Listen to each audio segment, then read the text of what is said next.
ሄዶ ያያት አካልም የለም። ልጅቷ ታማለች፣ ጥርሷ ወጥቷል፣ አይኗ አይገለጽም፣ ሰውነቷ አልቋል፣ አጥንቷ ነው ያለው። አይምሯን ስታ እጅና እግሯ ታስሯል። ይሄን ሁሉ ነገር ታውቂያለሽ? ከእስር ቤት ነው ተደውሎ ለሙባረክ ደውለውለት ሪከርድ ያደረጋቸው። ወላሂ ወላሂ ብሎ ደጋግሞ ብለው ነው ነገሩት። ቆሻሻ ውስጥ ነው የምተኛው፣ አትበላም። እንትን ዕቃ ራሱ መወርወር ጀምራለች እዛ ውስጥ እስር ቤት ውስጥ ዕቃ ራሱ መወርወር። እጇ የታሰረው ለዛ ነው። አዎ አሉኝ። ዕቃ ምናምን መወርወር ስትጀምር ከዛ እጇን እና እግሯን አስሮ ወደ ሌላ በረዶ ክፍል አስገብቷት በረዶ ተከፍቶባት ብርድ ልብስ ሽፍንፍን አድርጋ ማጸኗ እንትን ብሎ አይኗ ራሱ አይገለጽም። ሰው ራሷን መስለም በእናትህ አልቅሳ ማለት ነው። መጨረሻ ላይ እኔ ነገ ነግሬ ልክልሻለሁ። በእናትህ ሙባረክ እናት ካለክ እንድትሞት ባልና ጩህ። ኢትዮጵያውያን ካንተ ጋር ጩህና ትገደል። እኔ ሴት ልጅ ነኝ አለች። እሷ ካለችበት ኑሮ ወላሂ ሞት ክብር ነው። ትሙት ትገደል። እየተጫወቱባት ነው አለች። ጭንቅላታ ራሱ ስቷል።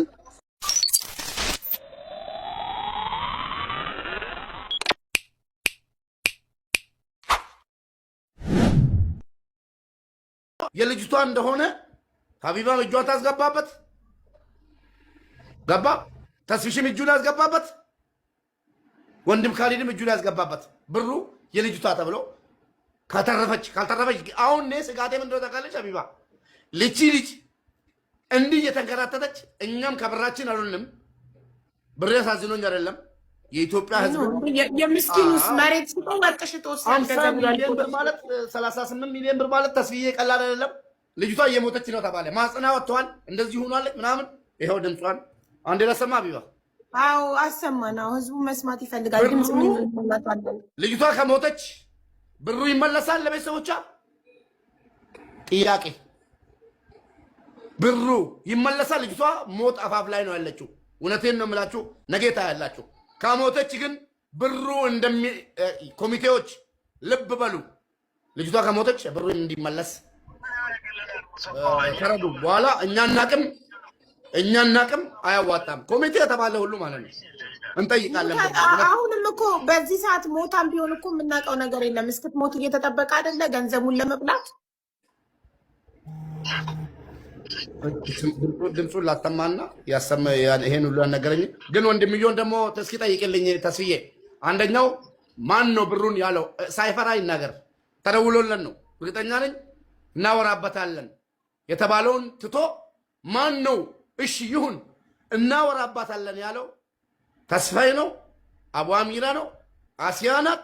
ወንድም ካሊድ ነው? ሀቡ ናት? ማን ነው እንደዚህ ባዩ? አንድ ሁለተኛስ እንደ ቤተሰብ ልጅቷ ምን ላይ አለች ብሎ ነው ቁጭ እያሉ ያሉት? እነሱ ራሱ ምን ብሎ ነው ቁጭ እያሉ ያሉት? ሶስተኛው ደግሞ ብሩ 13 ሚሊዮን የተባለው 9 ሚሊዮን የሚለውን አሁን ሰርቼ ተነሳው። እንዴት ነው ይሄ ነገር? እቺን ጥያቄ እየሰማችሁ ነው። ወንድምየው አቡም ይመልስላችኋል። በመጀመሪያ ደረጃ ኮሚቴ የሚባለው ሳውዲ ነው የሚገኘው። እሺ እኛ አስተባባሪ ነን፣ ኮሚቴ አይደለንም። ግልጽ እንዲሆንላችሁ ሙቤ፣ እኛ ሚዲያ ላይ የምናሰባስብ እንጂ ኮሚቴ 21 ሰው በእሷ ጉዳይ ተሰብስበው ከተለያዩ ብሔር ብሔረሰቦች ሙሉ ኮሚቴ እዛ ነው ያለው። ተግባባን አይደል? ብሩ የገባው ለኤምባሲው ነው፣ እዛ ነው ያለው። ኮሚቴ የሚባለው ምናልባት ቲም ሌላ እንዳይመስላችሁ፣ እኛ አስተባብረን መላክ ብቻ ስለሆነ ኮሚቴ እያለ የሚያወራው ወንድምየው የሚያወራው እዛ ያሉትን ነው ጉዳዩን ተወክለው የያዙት። እሱን ግልጽ ላደርግላችሁ ብዬ ነው። ከዛ ውጭ የገባውን ብር አካውንት ላይ በገባው ነው እንግዲህ የምታዩት አይደል? ያንን ሪሲት ቤተሰቡ ነው የሚያውቀው። ምን ያህል ከህዝቡ ተሰበሰበ፣ ምንም ይሁን ምን በማስረጃ ያለውን ነገር ግልጽ ያለውን ነገር ከወንድምየው ነው መስማት የምትችሉት። የአካውንቱ ባለቤቶች እነሱ ስለሆኑ ማለት ነው። ሶ አሁን ለጠየቀው ጥያቄ ሙቤ ይህንን ጉዳይ ስላመጣው ከማንም በላይ ደስተኛ መሆነው እኔ ነኝ። ለምንድን ነው መሰለ ደስተኛ መሆነው? ይህንን ነገር ቀን ከሌሊት ምን ያህል እየለፋውና እያንዳንዱን እየጠየቅኩና ምን ያህል እንደደከምኩ ማውቀው እኔ ነኝ። እሱን ችግር የለውም። አሁንም ቢሆን ግን ከቅድምም ጀምሮ ኮሚቴውና ልጁም እዛ የተወከለውም እያንዳንዱ ነገር ይምጣ። አሁንም ከድር ኑር ሰቦ እንደዚህ ያለ ሰው ይባላል ተብሏል ሳይሆን ማን ነው ያለ ስሙን ቁልጭ አድርገህ ንገራቸው። ይሄ የሚባል ሰውዬ እዛ ካለው ኮሚቴ ውስጥ እንዲህ ከድር ሰላም አለይኩም እስኪ ላናግረው። ይሰማል? ከድር ሰላም አለይኩም። ወአለይኩም ሰላም ወራህመቱላሂ ወበረካቱ። እንዴት ነህ ከድር? ሰላም ነው? ሰላም አልሐምዱሊላህ። አንድ ምስኪን ኢትዮጵያዊ አረብ ሀገር ቁጭ ሁኜ እዛን ጊዜ እህትን ከረዳዋት ሰው ውስጥ አንዱ ነኝ። ካወከኝ አቡ አሚራ ቤት 1 ሰዓት በላይ ቁጭ ብዬ ያስረዳው ነበር። እኔም ሙባረክ እባላለሁ። ብር እንኳን ማስታወስከኝ። ብር የቀረው ብር 9 ሚሊዮን ብር ነው ወይስ 13 ሚሊዮን ብር ነው? 9 ሚሊዮን ብር ነው። አንድ ሁለተኛው ጥያቄ ደግሞ ማን ነው እንወያይበታለን ያለክ? ገና 4 ሚሊዮን እሱ 4 ሚሊዮን ሲደርስ አካባቢ ነው። ገና ጅምር ላይ እኮ ነው። ይህ ብር ይብዛም ይነስም መጨረሻ ላይ ይሄ የተባለው ብር ይሙላም ይነስም እና መጨረሻ ላይ ውሳኔ የምንሰጥበት ያው እንደ እንትን የሚሉበት ማለት ነው። ይሄ ለዚህ ይሁን ይሄ ለዚህ ይግባ እንትን የምንለው መጨረሻ ላይ ተወያይተን ነው የምናደርገው ነው ያሉን ማለት ነው። በግሩፕ ነው። እነማን ናቸው? ኮሚቴዎች ናቸው። ኮሚቴዎች ለምሳሌ ይሄን ሀሳብ ያነሳው አቢባ ከሆነች አቢባ፣ ሙባረክ ከሆነ ሙባረክ ይባላል እኮ። እነዚህ እኮ አሁን ያውቁት እነ ተስፍሽ የሚያውቋቸዋል እኮ 21 ናቸው። እነ ተስፍሽ ያሉበት ግሩፕ ነው ማለት ነው። ኖ አይደለም በጭራሽ። አንድ ነገር ልንገርህ ሙቤ አንድ አፉ በለኝ። እሺ በቃ እሺ ሙቤ አፉ በለኝ። ኮሚቴ ማለት ውክልና የተሰጠው ሰው በሱ ዙሪያ ያሉ ኮሚቴዎች ሳውዲ አረቢያ ያሉ ናቸው። እኛ ቲም ሌይላ ያስተባበርነው ሰዎች ነን። ይሄንን ክላሪፋይ አድርግልን በደንብ። ብሩ 4 ሚሊዮን ኢትዮጵያ ውስጥ 4 ሚሊዮን ገና ሲጀመር እኮ ነው። ወይ ሁለተኛው ቀን ወይ ሶስተኛው ቀን ብር እየተሰበሰበ ማለት ነው። እንደዛ ያሉት ብሩ 2 ሚሊዮን ሪያሉ ከገባ ቀሪው የነሱ እንደሚሆን መጀመሪያ ቃል ተገብቶላቸዋል። አሁን ያ ብር እነሱ ጋራ ግልጽ እኮ ነው እየተናገርኩ ያለሁት። 2 ሚሊዮን ሪያሉ ገብቷል። ቀሪው ብር እነሱ ጋራ እንዲገባ ነው የሚፈልጉት። የማይጠይቋትም የሄዱ ነገሮችን የማይከታተሉላትም ለዚህ ነው። ጭራሽ አሁን ሌላ ነገር ባታናግሩኝ ምን አለ? ሙባረክ ትንሽ ነገር እስቲ ሙባረክ እናንተ ሙባረክ ሙባረክ ይኸውልህ ገና በጊዜ 10,000 ሪያድ አንድ አረብ ጠይቀዋት ሄዶ ስማኝ፣ አንድ አረብ ሊጠይቃት ሄዶ 10,000 ሪያድ ሀዲያ ሰጥቷት ኮሚቴው ከተወካዩ ለእናቴ ስጥልኝ ብለው እሱም ብር በልቷታል። የለይላል ተመልከቱ። እስላምና ክርስቲያን የሆኑትን የሀገሬን ሰዎች ድንኳን ጥለው ሰደቃ ያርጉልኝ፣ ይሄንን 10,000 ሪያል ለእናቴ ስጥልኝ ብሎ በልቶታል። በተናገሩ ቁጥር ልጃቸው እንደማትፈታ ያስፈራሯታል። ቢባዬ እየመዘገብሽልን ይሄ ነገር መዘዝ አለው እኮ። እኔ እኮ እቺ ልጅ እስክትሞት ነው የሚጠበቀው፣ እንድትሞት ነው የሚፈለገው። አቦ ይቅርታ፣ አንድ ሙባረክ በዚሁ ለምሳሌ ለምንድን ነበር መሰለ ሳውዲ ሪያድ ለብቻ ጅዳ ለብቻ በየኮሚቴ የሰበሰቡት ገንዘብ ነበርና በጣም ቻሌንጅ አድርገናቸው በአጋጣሚ ይሄ የሁሉም ሀገር ያሉ የኢትዮጵያ አምባሳደሮች ወደ ኢትዮጵያ ይመጡ ነበር። እዚህ የነበሩት ያኔ የሪያድ አምባሳደሩን እኔና ተስፍሽ ስካይላይት ሆቴል ድረስ ሄደን ፈልገን አስፈልገናቸው አሁኑኑ ወደ ቋቱ ወደ ዋና ወደ ባንክ ራጁ አስገቡ። እናንተ እጅ ላይም ኤምባሲ በኤምባሲውም የተሰበሰበው ተብሎ ለኤምባሲው ራሱ ብዙ ችግር መጥቶበት ነበር በወቅቱ ራሱ። ምክንያቱም ያው በሳውዲ ሕግ በምን ፍቃድ ሰበሰባችሁ ተብሎ ብዙ በጣም ከባድ ነገር ተደርጎ፣ ምክንያቱም ኢትዮጵያ ያለው ገንዘብ የእናንተ እጅ ላይ የተሰበሰበው ከገባ በኋላ ስንት ብር እንደሚያስፈልግ አውቀን፣ ለምሳሌ 1 ሚሊዮን ሪያል ከተሰበሰበ 1 ሚሊዮን ሪያል ነው። 500 ከሆነ የቀረው 1 ሚሊዮን 500 ያንን ለማድረግ ካልኩሌት ለማድረግ በእናንተ እጅ ላይ የተሰበሰበው ገንዘብ አስገቡና መስረጃ ስጡናልን። ልክ እነሱ አጠናቀው ሲያስገቡ ቅድም የነገረህን 1 ሚሊዮን 600 ምናምን ሪያል እንግዲህ መጨረሻ ላይ ራሱ ቁጥሩን በስንት መከራ አውቀን ነው የፋይናል ይሄ ባንክራጅ ውስጥ ያለውን ነገር ደግሞ ገንዘብ ራሱ የገባውን የሚያረጋግጥልህ የተወከለው ሰውዬ ነው። ማንም ሰው የሰው አካውንት ሄዶ ቼክ ማድረግ አይችልም። ከዛ ቆይ ኖ ከዛ የሙባሪክ በኋላ ጥያቄ ይሄ እኮ ሁሉ ይኸውልህ፣ የሙባሪክ ጥያቄ እኮ ግልጽ ነው። አንዴ ሙባሪክ አንዴ ቆይ አሁን ምንድን ነው እሱ የተፈጠረው ሲባል የተደረገው ድርጊት አደገኛ ወንጀል ስለነበረ ተብሎ እያንዳንዱን ነገር ቅጣቷን ከጨረሰች በኋላ ደግሞ አድ የሚደረግ ነገር አለ። የሀገሪቷ ሕግ የሚያዘውን ነገር ኦልሬዲ የተፈረደባት ይሄ ነው የተባለ ቀን የለም። ግን 13 ዓመት ሆኗታል። ቶሎ ትፈታለች ተብሎ 13 ዓመት ሆኗታል። ምንድን ነው እሱ እዛ ያሉት ነገሮች የሚከታተሉት ይሄንን ነገር እኛ ከአቅማችን በላይ ስለሆነ እየጠየቅን እያንዳንዱን ነገር እየጠየቅን እየተከታተልን ስለነበረ ምን ሆነ አሁን ላይ ይህን ጉዳይ እዛ ያሉት በቃ ኮሚቴ ምናምን የሚባል ሳይሆን እንደ ሀገር መንግስት ሊይዘው ይገባል ብለን እንትናለን ማለት ነው። በቃ ይህንን ነገር ኤምባሲው እያንዳንዱን ነገር ተከታትሎ መስራት አለበት በሚለው ኤምባሲው እጁን አስገብቶ፣ ምክንያቱም ብሩ ትራንስፈር የተደረገው እዛ በትክሬት በተደረገው አካውንት ነው፣ በዛ በሳውዲው ማለት ነው። መንግስት ለመንግስት ነው ብሩን ያስተላልፈው። ያንን ሁሉ ብር በግለሰብ እንዲተላለፍ አልተፈለገም። ምክንያቱም ብዙ ብር ነው። እኔ አንስቼ ልልክ ወይ ሰንበዲ ሊልክ አይችልም። የኢትዮጵያ ንግድ ባንክ ዋናዎቹም ጭምር ተባብረው ያንን ነገር ተደረገ። ቤተሰቦቹ ፈርመው ብሩን አውጥተው ላኩ። ኮንቨርት ተደርጎ ገባ። ሰዎቹ ወሰዱ። አሁን የሞት ፍርዱ ተነስቶላታል። እያንዳንዱን ግን እዛ ያለውን ነገር ዋናው ነው የሚጽፈው። የሀገሪቷ ዋናው ኢላም ነው የሚባለው፣ አሊም ነው የሚባለው። ዋናዎቹ እነዚህ ሮያል ፋሚሊዎቹ ይቅርታ ይደረግላት ለሚለው ነገር ደብዳቤ ጽፈው የሚልኩት እነሱ ናቸው። ይህንን ነገር ለማድረግ ደግሞ ማንም መጠየቅ አይችልም። መጠየቅ የሚችለው ውሳኔ ሲወሰን ለልጁ ሚሴጅ ነው የሚደርሰው። ውክልና ላለው ጠብቅ ነው የሚባለው። እንደዚህ ነው። አሁን በየቀኑ እየተመላለሰ ኦልሞስት ይሄ ልጅ ወደ 1 ዓመት ሆኖታል። ብሩ ከተሰብስቦ ከገባ ራሱ 1 ዓመት አልፎታል፣ ሞልቶ ከገባ ማለት ነው። አሁን ባለው ስርዓት አዲስ እንትን ሲመጣ ያንን ጉዳይ ሲይዝ እዛ ያለ የውጭ ጉዳይ ሚኒስቴር ራሱ ማለት ነው እንግዲህ ይቀያየራሉ መሰለኝ እንትኖች የኢትዮጵያ ውክልና ያላቸው እና እዛ ያለው ቲምም እየተባበረ እየሰሩ ነው። አብዴት እያደረጉ ስቲል የዛሬ 15-20 ቀን ምንድን ነው አዲስ ነገር አለ ወይ ሲባል ከ3 ወር በኋላ የዛሬ ወር ነው እንጂ ከ3 ወር በኋላ ትወጣለች የሚል ነገር ተስፋ ተሰጥቷቸዋል ተብሎ ነገሩን ማለት ነው። የኤምባሲው እዛ የሳውዲ ኤምባሲ መግለጫ አውጥቷል። በነገራችን ላይ በሌላ ጉዳይ ላይ እንዲህ ነው ብሎ መግለጫ አውጥቷል።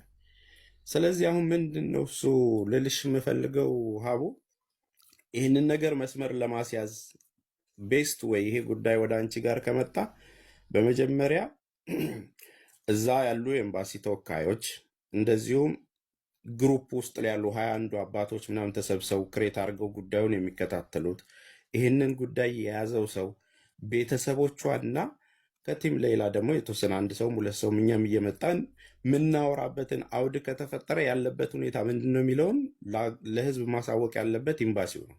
ገባሽ? ሙሉ ለሙሉ ኃላፊነቱን እሱ ስለወሰደ ማለት ነው፣ ለእኛ ተውሉን ስላለው ማለት ነው። ብሩ ግን ተከፍሎ የሞት እንትኑ ተነስቶላታል።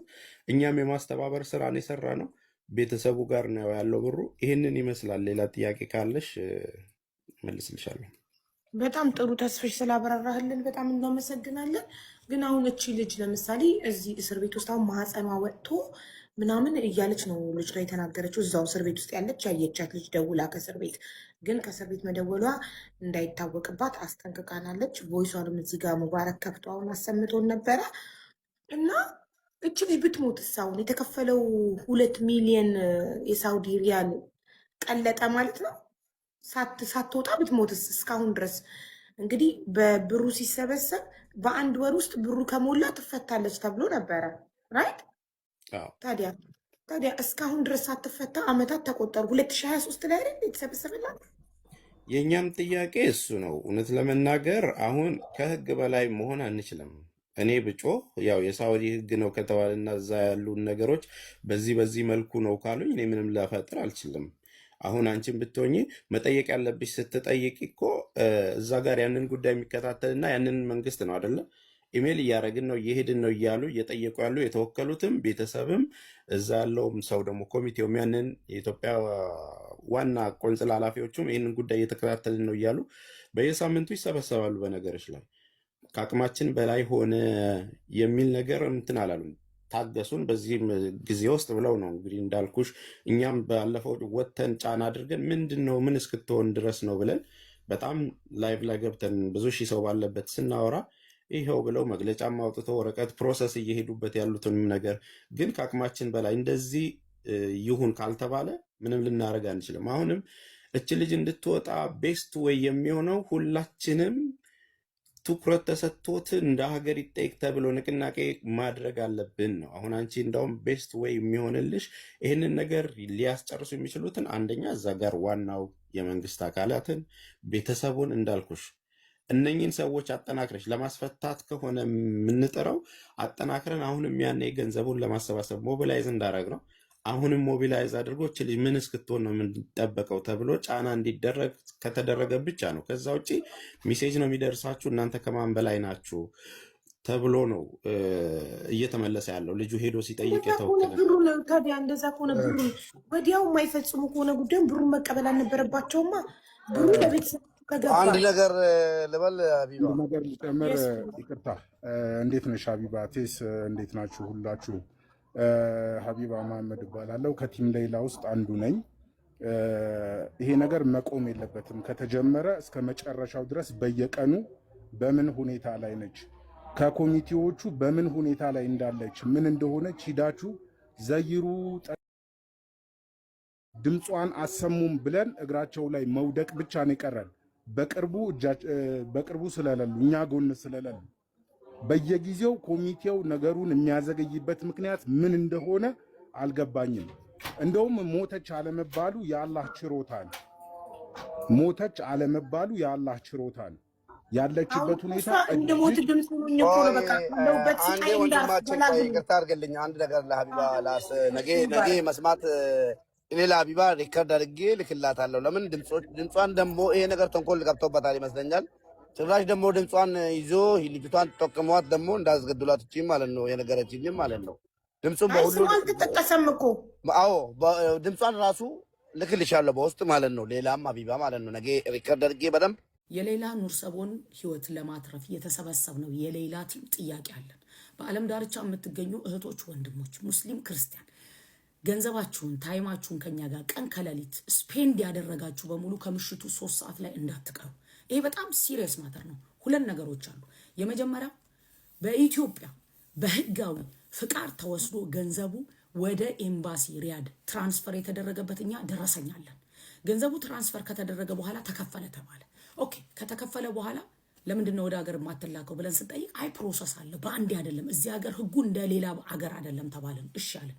አሁንም ደግሞ ድጋሚ ስንጠይቅ አሁን ከከፍተኛ ፍርድ ቤት ዲፖርት ትደረግ የሚል ወረቀት እሱም ብቻ ነው እየጠበቅን ያለ ነው ተባለ። እሺ አለን።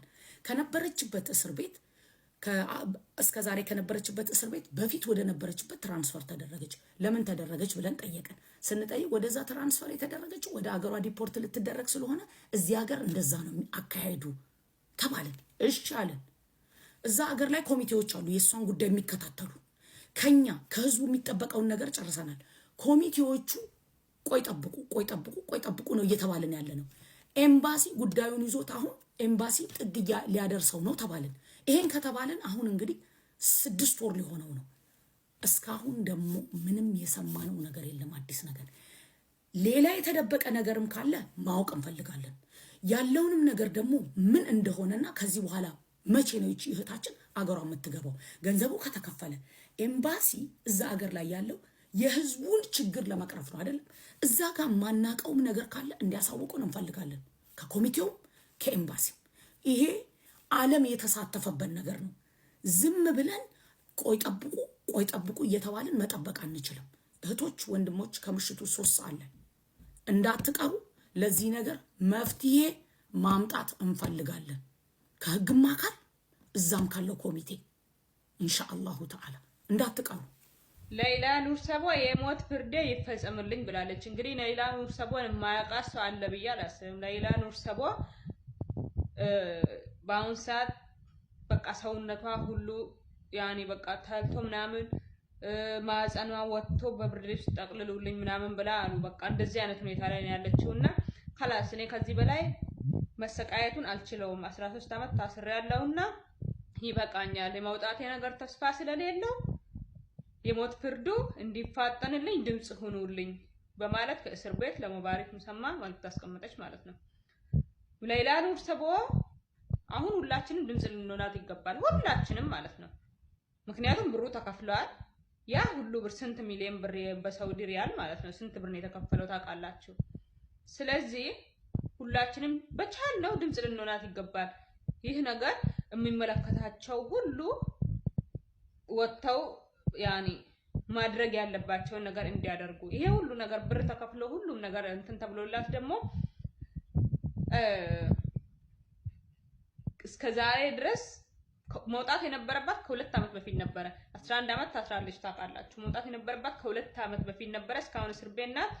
ይሄ ሁሉ ለምንድነው? ጉዳዩን የሚከታተልላት ሰው ስለጠፋ ነው። ሌይላ ኑር ሰቦ ማናት ለምትሉ ለማታውቁ ደግሞ ማያቅሱ ያለ አይመስለኝም። ግን ለምትሉት ደግሞ እንደኛው ከ13 አመት በፊት ሰርቼ ለወጣለሁ ብላ አረብ ሀገር መጣች።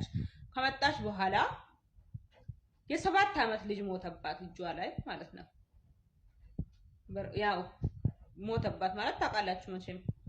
ስለዚህ እጇ ላይ ሞተባት፣ ነፍሱ ጠፋ ማለት ነው። ስለዚህ ታሰረች፣ 11 አመት ታሰረች። 11 አመት ከታሰረች በኋላ ለሰዎቹ ለቤተሰብ ለልጁ ቤተሰብ ማለት ነው ከ11 አመት በኋላ የሞት ፍርድ ነው ያኒ ትገደላለች። እንደ ህጉ ከሆነ የሳውዲ ህግ እንደዚሁ 11 አመት ከታሰራችሁ በኋላ ትገደላላችሁ። ህጉ እንደዛ ነው። ግን ቤተሰብ የሷ መሞት በብር እንዲቀየርለት ስለፈለጉ የሳውዲ 2 ሚሊዮን ነጥብ 60 ስንት እንደሆነ ብር ነው የተጠየቀው። ያ ብር ሙሉ ኢትዮጵያዊ ኤርትራዊ ሁሉ ሰው አዋጥቶ ያን ብር ከፈለላት። ያ ብር ከተከፈለ በኋላ ደግሞ 2 አመት ሙሉ ከእስር ቤት ሳትወጣ እዛ ስቃይ ላይ ነው ያለችው። ስንት አመት? 13 አመት። መውጣት የነበረባት ከ12 አመት በፊት ነው። ስለዚህ በዚህ አጋጣሚ አረብ ቤት የምትሰሩ በተለይ ህፃን ያለበት ቤት የምትሰሩ በጣም ጥንቃቄ ያስፈልጋል። ተጠንቀቁ እላችኋለሁ። በጣም ይሄ ያኒ ሊቀለድበት የሚገባ ነገር አይደለም። ሁላችንም ፍትህ ለሌይላ ኑር ሰቦ ብለን በቻልነው አቅም ድምጽ መሆን አለብን።